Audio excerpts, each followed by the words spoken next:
I might have to get myself a new sight gauge on there because I'm buggered if I can see anything in there at all.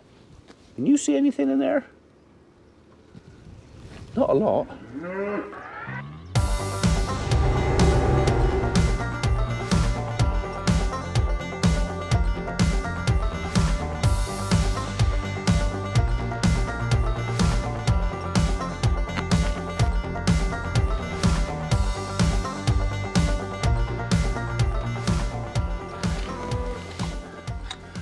Just check that one. You're all right. I mean, I will give it to them. They made it nice and clean in here. It's not been that clean for quite a while. I reckon they took this mat out and power washed it off. That's the easiest way to do it. What do you reckon though? Do you reckon I should leave that in there or peel it off? Being as it wasn't supplied by TH White, so it's a lie. I'll leave you, put a thing in the box below, take it out or leave it, the sticker. What do you reckon?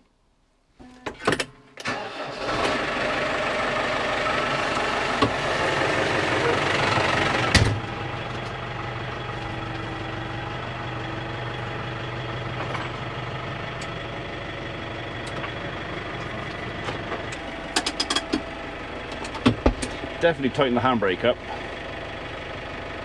Yeah, got a visitor. Who's that? Back in a minute. She does like occasional schmacko. You know. Although, I'm not sure it does a lot for her breath. Okay, so we are in the field. We are going to engage 540 RPM on the PTO. We are going to push the machine out a bit because we're going to go around the headland first, and then we are going to set our height or our maximum depth. So this chap here sets the level of the arms, so I want them up a bit because I only want to take the top 4.5. We'll roll forward a bit and we'll just get out and see what that looks like because we're not on very level ground here.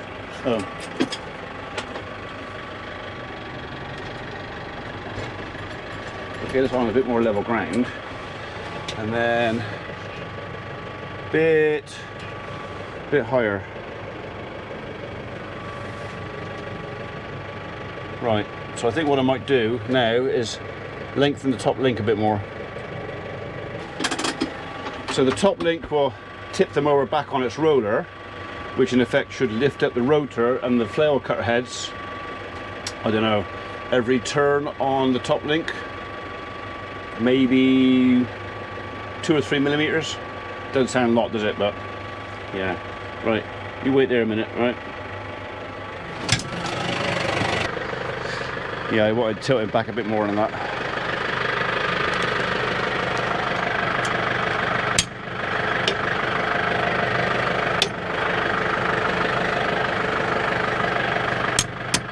There you go. I don't think I want to go much more than that. This is a big heavy machine, it's quite out far the back, and there's probably only about that much thread left in there. So, yeah. Can't really go much more than that. Right, this is the one issue I have with this machine. Does a bloody good job, but for this, well, we'll see. We'll reserve judgment. Got another visitor now. Lots of visitors today. I think they're all picking up cakes and pies out.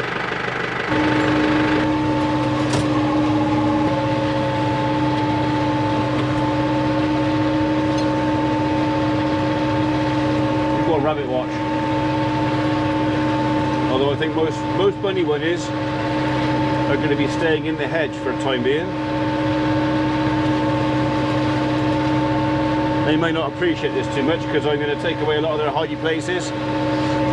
So the cattle have basically, they've been out here and they've taken everything they want, everything they like, they've taken. What's left is the stuff that's like No, not quite so keen on that. I'll eat it if I have to, but I'd rather move to a different pasture. So I will actually give him a bit of fresh grass later on. I'm just going to see what the reaction is with those 2 bales I put in as an experiment. Yeah, I don't know. I might manage the grass a bit differently to what I thought I was going to, because I was going to originally, well, not mob graze, but basically 5-6 days in there, 4 days in there, 4 days in there, back round. Basically give every field like a week, 10 days rest, or 2 weeks rest. And in a lot of ways, that would be the best way to do this. It's just to keep them moving. It keeps them happy because they like to move. The downside is, as I was talking to my beloved about it this morning, I've got all this feed left over from last year. I need to keep a bit in reserve, because if we get this drought, then we may need some of that. But if I get a cut of hay off of these 2 fields, if the weather comes right and I can get a bit more of that 20-10-10 fertiliser on there, it'll soon come back, and I can always graze it second half of the summer. And it's just a case of how best to manage the grass we have with the number of stock we have. The problem is we're still shut down with TB, so I can't send anything anywhere else. So in a lot of respects, our hands are tied. We can only do what we can do.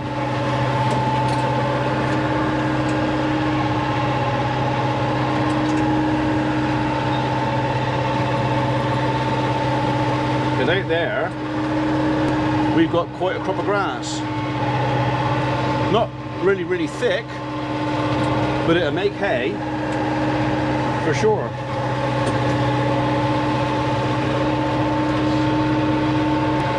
Anyway, the name of this game, what we're trying to do here, is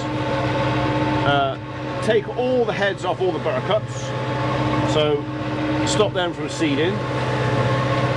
Take all the heads off the grasses that haven't been eaten, which are also going to seed. So because once the grass has produced its seed head, it will basically put all its energy into generating the seed. Well, we don't want that. Grass needs leaf to catch the sun, to generate energy, to produce the seed, and that's the grass's aim, is to produce its seed. So if we take the tops off and just shorten it a little bit, that will encourage the grass to put on more leaf, so it can catch more sun, so it can produce seed. So that's kind of what this is all about. We want it to produce a leaf, because that's the bit we want.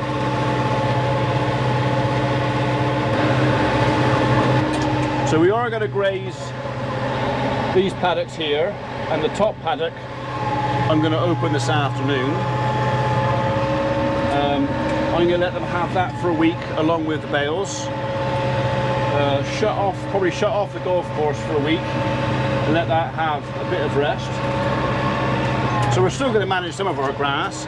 That out there, those little paddocks, not worth my while messing about with trying to make hay.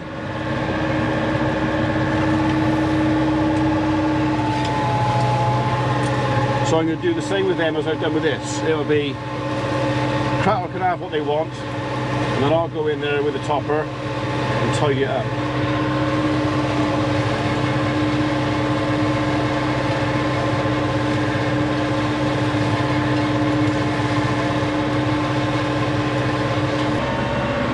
Right, that's once around the headland, one way.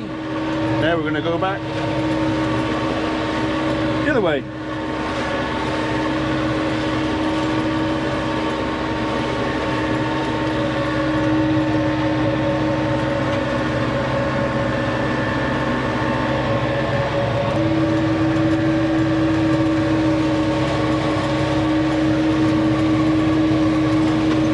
Have you in a bit, shall we? That's it.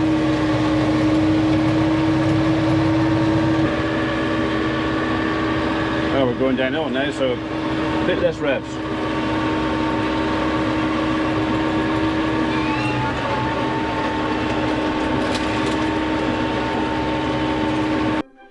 Right, I'm afraid I got to voice over this bit because Muggins there had turned the microphone off when he was topping, thought he'd finished recording, and then changed his mind because all the cattle came in the yard, and he thought, you know what, I'm going to let them out in that little paddock now.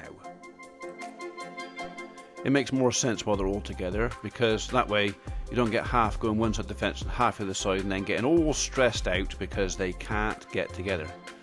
But yeah, so I'm opening this gate, pushing it open, and I happen to look over my left shoulder, and then I spot something that I wasn't expecting. In amongst this group, I spotted a calf, and that calf had no ear tags. There he is. It's a case of, where did you come from? I didn't know we had another cow out here that was carrying a calf. I thought the ones that were left were all barren, but obviously I was wrong. We've gained another calf. So now I've got to identify that calf. They're going to push that gate open in a minute. I need to identify that calf, what flavour it is, and then find out who its mum is. So I have an inkling as to who it is, but I think it's a little girl. But isn't she lovely? But yeah, who is your mum? I think while they're all in the yard here, all mixed up and a bit excited, I'm probably not going to find out because everybody's more interested in going out here. So we're going to open the gate, let them out, let them spread out a little bit. I'll come back in a half an hour or so, and hopefully I'm going to find out which one of these girls, because I know it's not any of the boys, which one of these girls is the mum to that new little calf. So yeah, we'll be coming back to this. I'm secretly quite pleased because it means we've got one back. So, I mean, it's not going to make up for everything we've lost, but it's going to help. So, yeah, there they go. They are happy. Only problem is this grass is a bit long for cattle now, and they're probably going to sleep on, lie on, walk on, and crap on 90% of it, and eat 10. But anyway, we'll be coming back, and we'll find out who's who belongs to what, and yeah, happy days. Back to the topper. They are most definitely happy out there. So. Yeah.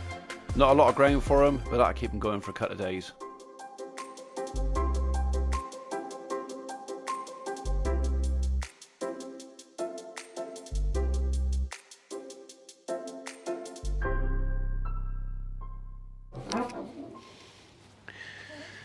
Right. Coffee time. But before I do that, we'll just go and redo that bit of video I did before. Now the bit where I forgot to turn the microphone on. Right, we'll go and do that bit again. So on the way, the topper's not doing a bad job. I mean, the grass is thinner up here anyway, but we're still leaving 2 or 3 inches there. Kind of like to have left a little bit more than that. Where is she? So when I came up and I decided to let the cows into that little paddock, so I might have voiced over that bit, so you might not have missed everything, but I spotted something I wasn't expecting. Shh, you. And she's not out here, she's in there. So we have got, that's 130. We've got another calf that was obviously born out here to something that I wasn't expecting. I've no idea who its mum is, but I shut them in the yard and in there for the time being, because this afternoon I expect, when I finish this off out here, I'll come out and spend... Mary, shh, just, I'm talking, all right, just shush. So I got to come out and find out who her mum is. Oh, there she is. Little calf over there. I think it's the cow with the crooked horn behind. I'm going to see if I can get her tag number. I'll see if she's had a calf yet. Hey, all right, Mary. Biscuit, you stay there. All right. You stay there.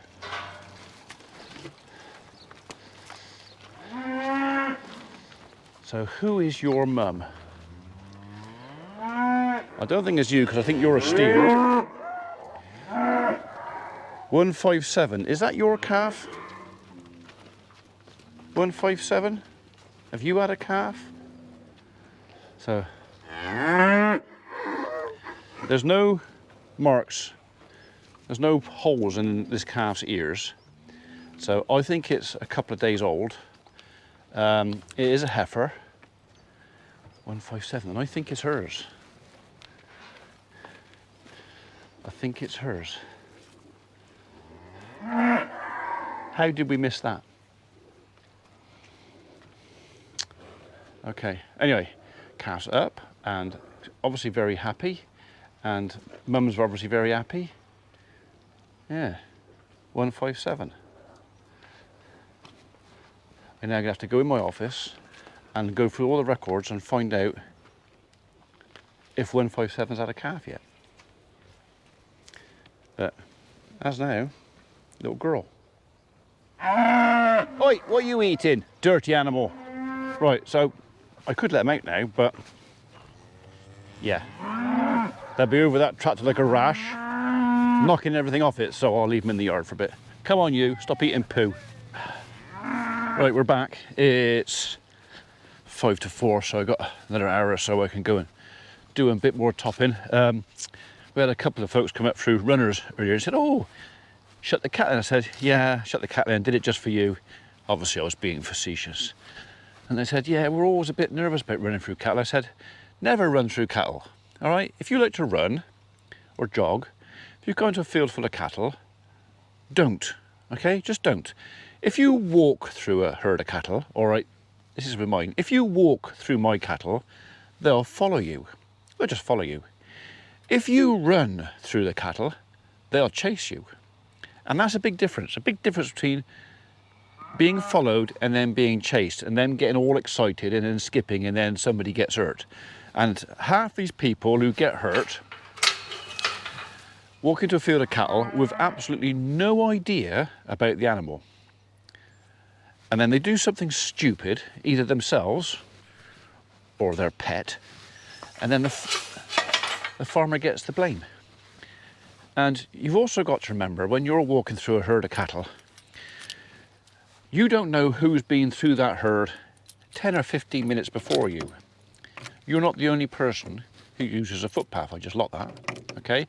So always bear in mind, before you go blaming the farmer for skippy cattle, that if some idiot has walked through the cattle 10, 15, 20 minutes, even half an hour before you, with dogs off the lead or something, or stirred up and stirred them up, it doesn't take a lot to stir up cattle. If you walk just calm, chances are they'll ignore you.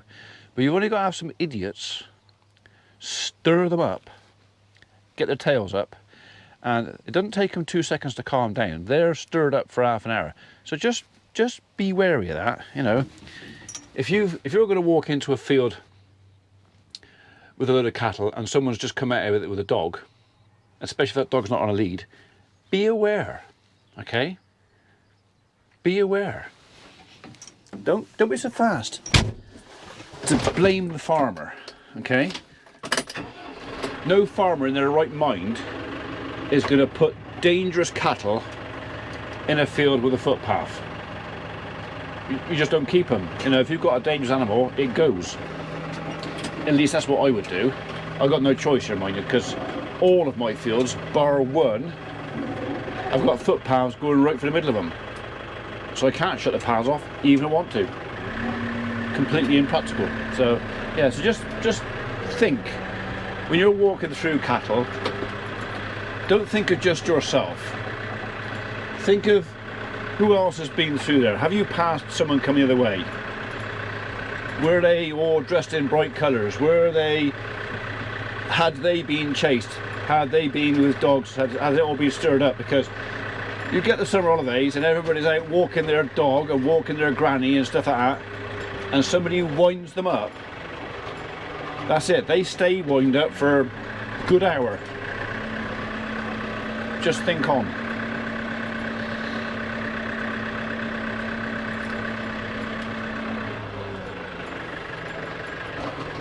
So my target this afternoon is the little paddock over the bridge. We call it the little playground. Okay, it's a very little playground now because it's a third smaller than it used to be when I was a kid, because our predecessors, the previous owner of the land, used it as a tip. That tip is now our wildlife area, our little reserve. But yeah, we're gonna go and smash up some thistles from that in there. So might knock a few off out here while we're at it. I don't want to top edit everything. That's a ragwort, and so's that. Hang on a minute.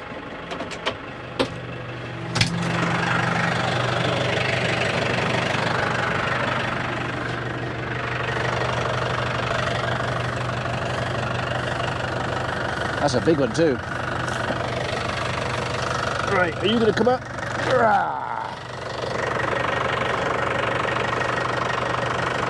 Right, don't want to leave too much of a hole there, because if the cattle can smell fresh dirt, that small hole will become a big hole because the buggers will dig it up. Because that's what they do.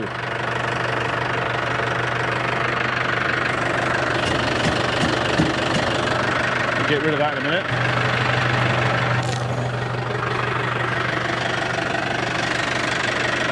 And that one. Right.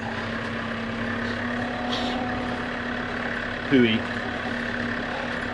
I didn't get much resin on my hands. Resin, sap. Didn't get much sap on my hands. So I should be alright.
for tonight.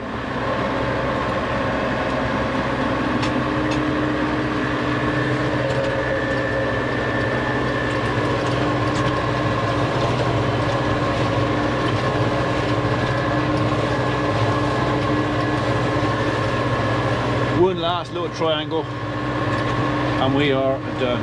So might just go over a couple of the patches out on the main course out there, but that is the little playground done.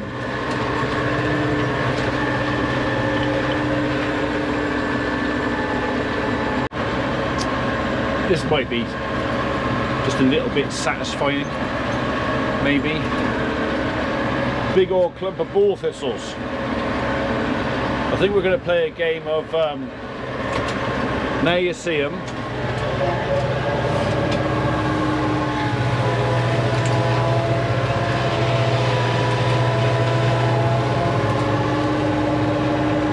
Now you don't. Right, so now I'm done. I've just been down and let cows back out into the avenue, and while I was at it, pretty sure I've got little calf's mum's number. He's 221 and she is 157. So yeah, I had to grab the calf so it went bare, so she would come close enough that I could read her ear tag. But it was is that her there? That's her there. If she doesn't wander off, I might actually get in and tag that calf now. I've got a chance.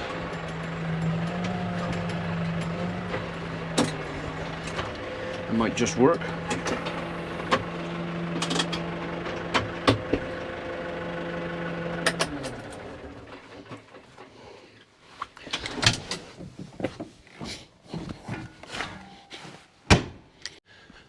Oh, she's gone back out again. Oh, they were both in there just a second ago. Where's she gone? If I can get her and her calf in there, just means that that job is done. There she is. Right, she's gone in there with her baby. Go on, pss, pss, pss, pss. Go on, pss. Go on, pss, pss, pss. Go on, pss, pss. Go on, bugger off. Go on, get it.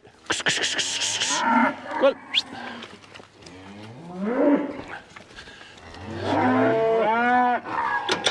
This might work if they'll cooperate. Right, you, go on. I'll put off that way. Go on. Psst. You want to come out as well?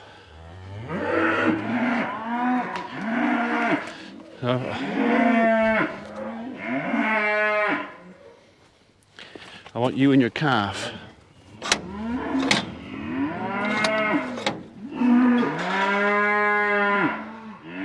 Yeah, you can't get out that way. They're all bellowing there. Do you know what? In all my years, I've never known cattle to be so bloody noisy. Right, there she is.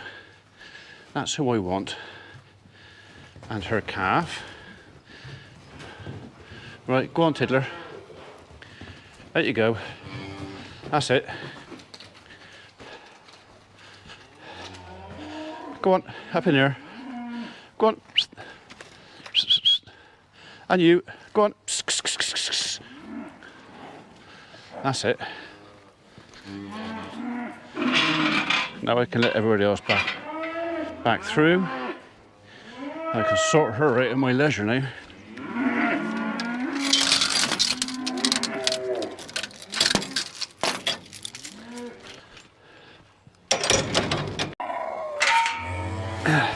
Go on, give me mummy. Go on. No, not you. Right, now I want the cow out. And the calf. T'other calf.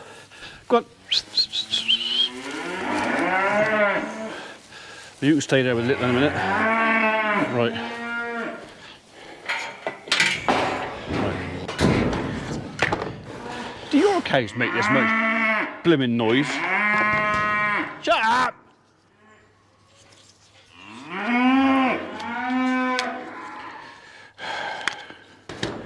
Right.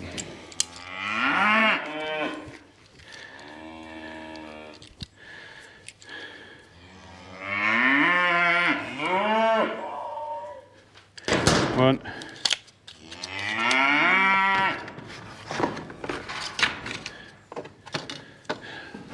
Two.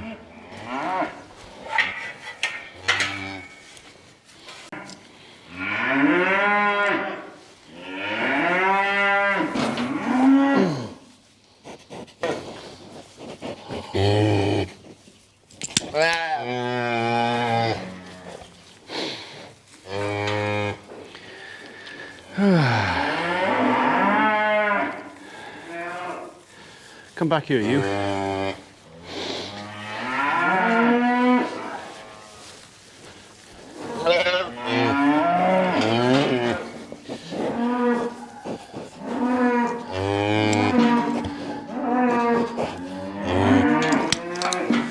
Right.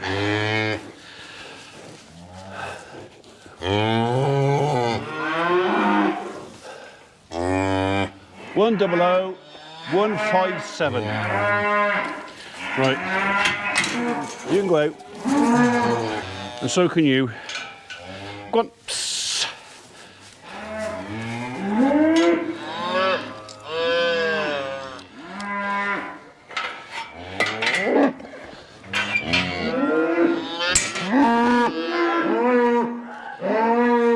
Job done.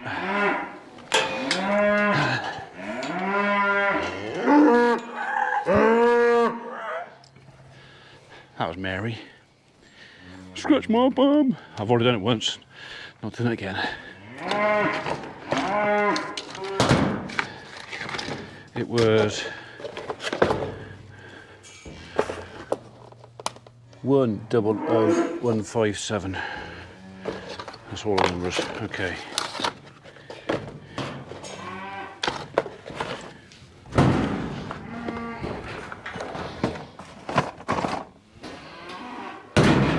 Job done.